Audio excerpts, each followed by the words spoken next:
If we can that we can help jumpstart. What was that? If we can do it, then why don't we? Well, it's purely a matter of priorities. And frankly, it's because not enough people like us speak up about it.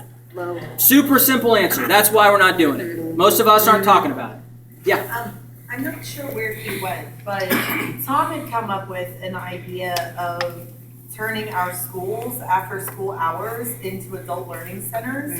And that would enable part of her plan. We wouldn't have to build these locations. We already have them. There are neighborhood schools. And there's transportation already back and forth, not the yellow buses, but our metro system. And then if we can improve transit while we're at it, it can become even better. But I think that interlinking that you wouldn't have to create those, that they're already there. Yep. That could help with the budget for that type of a project. When the CPS redesigned all the school, they included a community learning center running in it. The problem is, you gotta find the funding to make it happen. Put programs in there and make it happen. Yep. The buildings are there. Absolutely.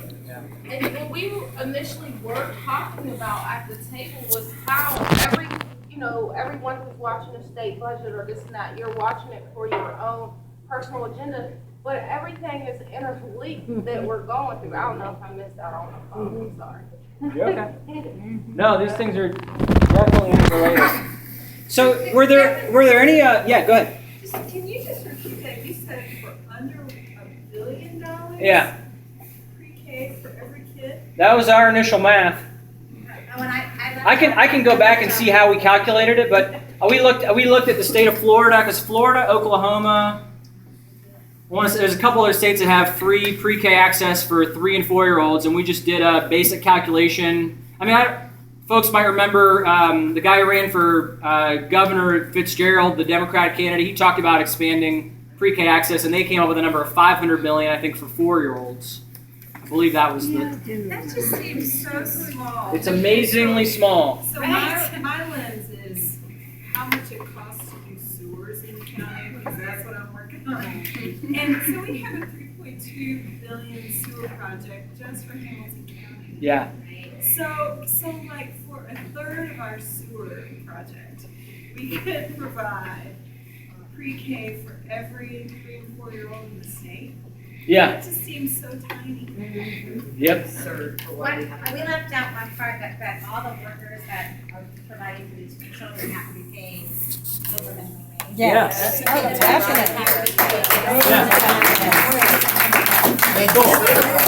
So I want to be able to talk a little about what's going on in the budget now, and then capture any other questions. So are there any other? I'm not sure which. Did we get to every table? Did any big idea get missed? Yours. Your big idea. Your ideas kind of got hit? Okay. So let's do this. Let me jump in and do a quick kind of here's what's going on right now, because I love the question of, well, then why aren't we doing it? Well, I can tell you why. And I can tell you what we're doing instead. So here's what's going on right now.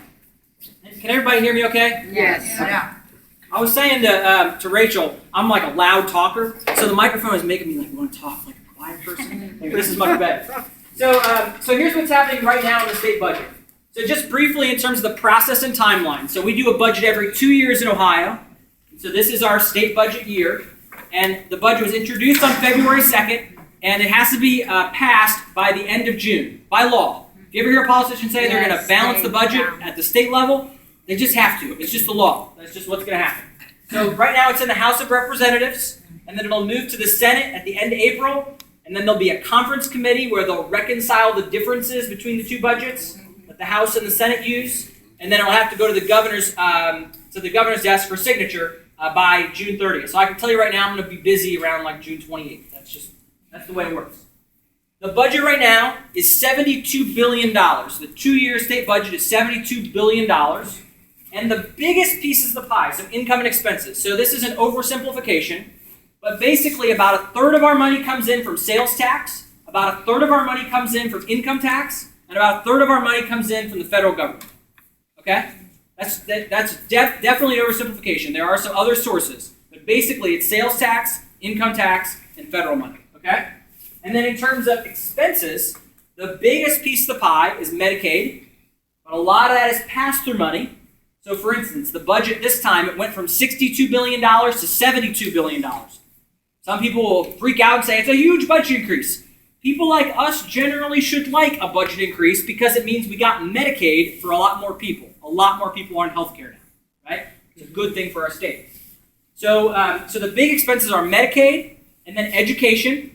So K through 12 education is the second biggest piece of the pie. Then higher education is smaller, followed by corrections and then money for other things.